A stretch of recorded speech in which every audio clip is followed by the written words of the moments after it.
Grace and mercy and peace from God our Father and Jesus Christ our Lord. This is Pastor Emery for BeCreativeMedia.com. Once again, we are continuing with our series, No More Excuses. It's time to be creative.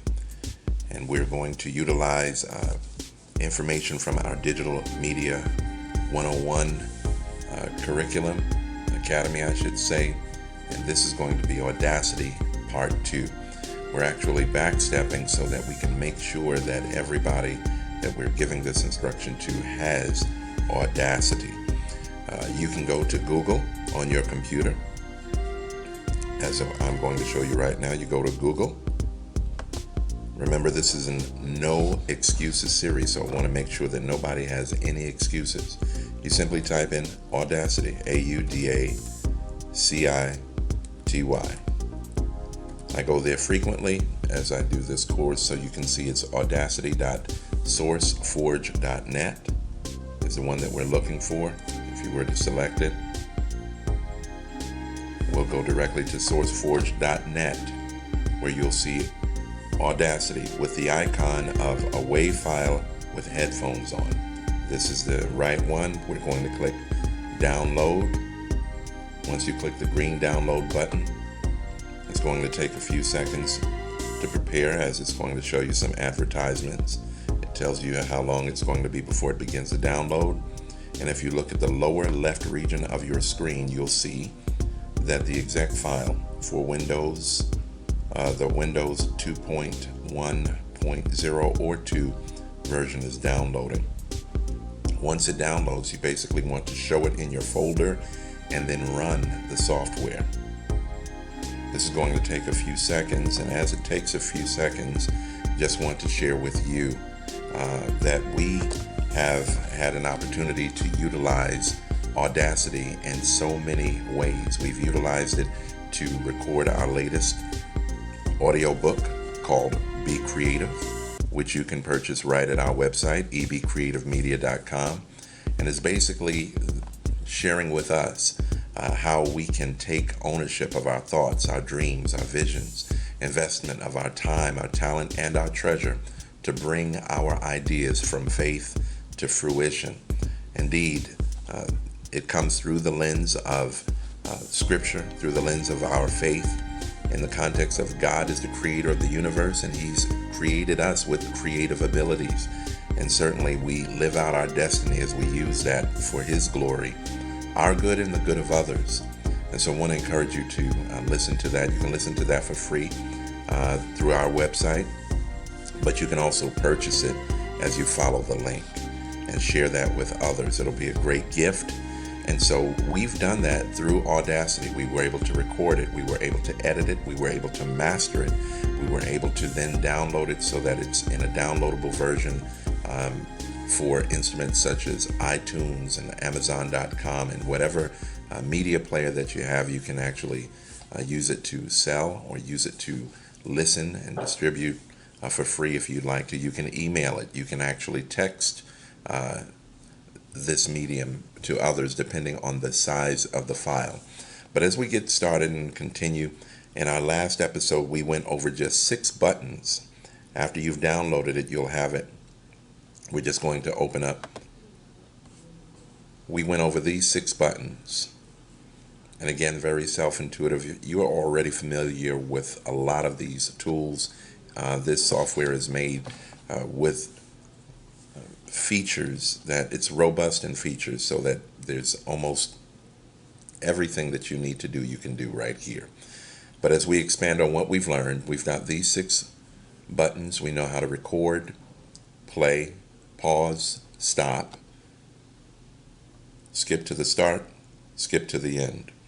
We're going to look at a few more features on this page here today.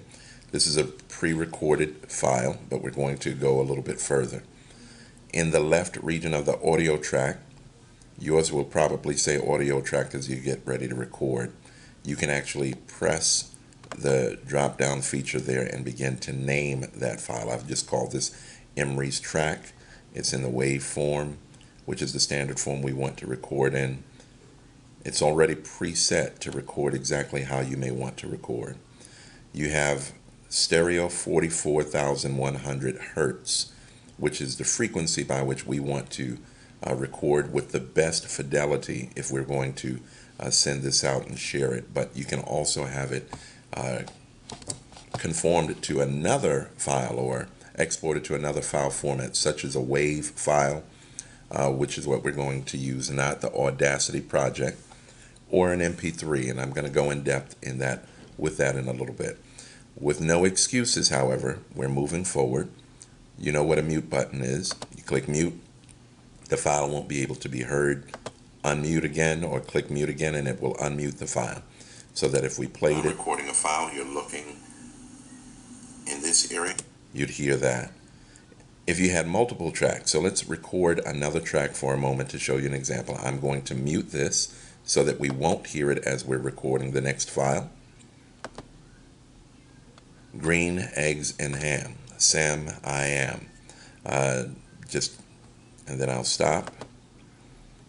And what I can do here, if you recall, before I shared with you, we can use this button here. Is called the selection tool. It's already pre-selected when you open the file.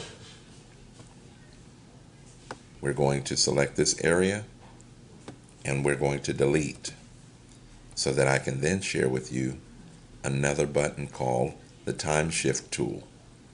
I don't want it to start in that particular location. Perhaps I want it to start at 3 seconds.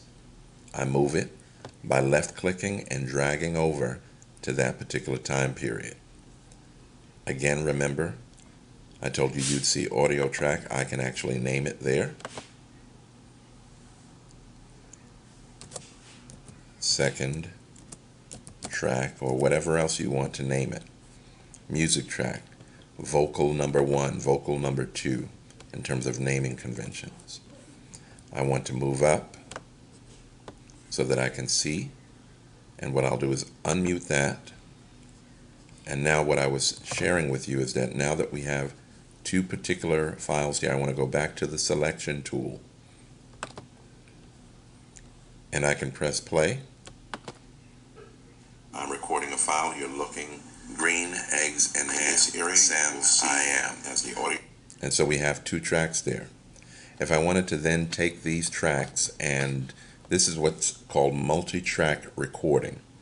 I can actually cause green, eggs, and ham to only play in the right or left ear. If you were thinking, remember, stereo simply means left and right. You have two channels by which you're going to hear the sound. You're going to hear the sound out of your left ear or out of your right ear. I can cause green, eggs, and ham to only be heard in the left track. And so you see, this is called panning. And that's what I wanted to share with you today. I've panned the sound left. If I wanted to, I could pan the sound of the first track a little bit, say 50% to the right, so that you can hear it mostly in your right ear, but you can also hear some of it in your left ear. And I can reduce the volume with the first line, where you see the negative and the positive. It's changing the volume, but in this arena, it's called the gain. I can reduce the gain by -1, 2, all the way up to 28 decibels. That's the measurement of sound. But you'll play around with it to see what's satisfying to you. I'm going to reduce it by 3 decibels. And I'm going to play it. You won't be able to hear it in this recording online, but once you record your own, you'll be able to experiment with that. I'm recording a file. You're looking green, eggs, and this area. Sam, I am, as the audio. And so I have it set so that second track that I've recorded is hard left, or panned extremely to the left ear, and the other portion is 50% to the right. And that's your selection tool I've shown you, the time selection tool. Naturally, if I wanted to examine this track then, zoom, I could choose that tool and zoom into the file to look at what is the subject matter in that WAV file by left clicking. When I right click, it allows me to zoom out as opposed to zoom in. And so neatly I have that. I'm going to go back to the selection tool, and I've gone over the selection tool, the zoom tool, and the time shift tool with you. I'm going to left click to move this back over.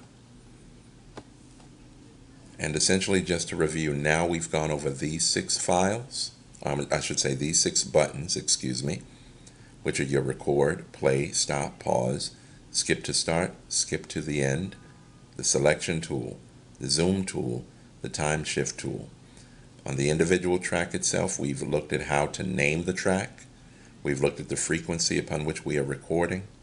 We've looked at how to mute the track. Remember, I was saying if you had 2 tracks and you just wanted to solo 1 track, now we've got 2 tracks. If I press play now, we'll hear both. But let's say you just want to hear this track. You could either mute the other track, or you could solo just the track that you want to hear. And then you won't hear the other. It's the equivalent. Green eggs.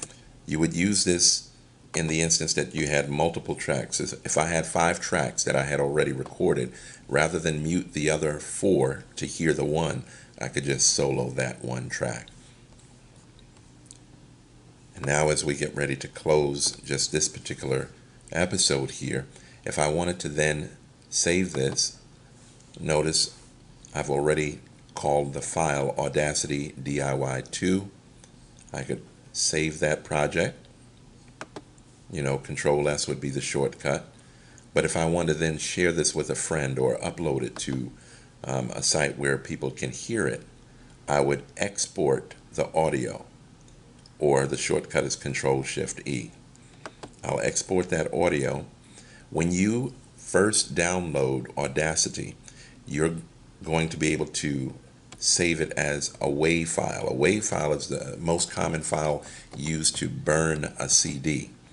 And so we're going to save this as an audio WAV file. But and look at what it says, your tracks will be mixed down to 2 stereo channels in the exported file. In other words, we'll be able to hear this left and right. That's what it's speaking to, as we've mixed it accordingly. The alternative would be to mix it as a mono file, wherein you cannot necessarily control the volume the same way in panning left and right. You'll hear the equal volume as it is set up as 1 track out of both ears. And so it's going to ask you to edit your metadata. What is the name of the artist, the track name, album title, the track number on your CD? Think of it in that way. The year, chamber music. Comments, I always like to include the copyright information and any further editing instructions, what have you. If I'm collaborating with someone else that they might need to know, I can embed it in the file, and it's there in the file. And it can be also used so that if someone purchases your recording, this information is already embedded in the file. So they'll see the artist name, the track title, the album title, track number, and it will help to align things as you get ready to record your final CD. We'll click OK, and it saves it as a WAV file. The reason I mention this is because the most commonly used file format currently is MP3, which is a compressed version of the WAV file, and it is a much smaller file as it relates to taking up space and memory to play, what have you. And that particular format you're going to need when we show you how to record it or to export it as an MP3 file. You're going to need a driver that will allow you to convert it to that format, and we'll show you that in another episode. But at this point, in this No Excuses series, what we've done, just to review one more time, we've reviewed the use of these 6 buttons. We've learned what selection tool is, zoom tool is, time shift tool. We've looked at the track information, how to name it, what's the frequency that we're recording, how to mute or solo, how to reduce the volume or increase the volume through gain, how to pan using left and right, and how to modify the metadata when you're saving the actual track to produce a WAV file. At this point, if you were to then go to where you've saved it, and for me, I would save it in my audio folder. If I were in my audio file, I would be able to then save that and then go right to Audacity DIY 2. And that's where I have my folder, and I would be able to play it from there or send it to anybody that I'd want to send it to. Again, this is Emery Barber for BeCreative Media. If you have any questions, feel free to comment. Certainly, we want you to like the video, share it with your friends here on YouTube, subscribe to our channel, and we look forward to the next time. Again, this is our No Excuses series. It's time now for you to be creative. Until the next time, remember to be creative.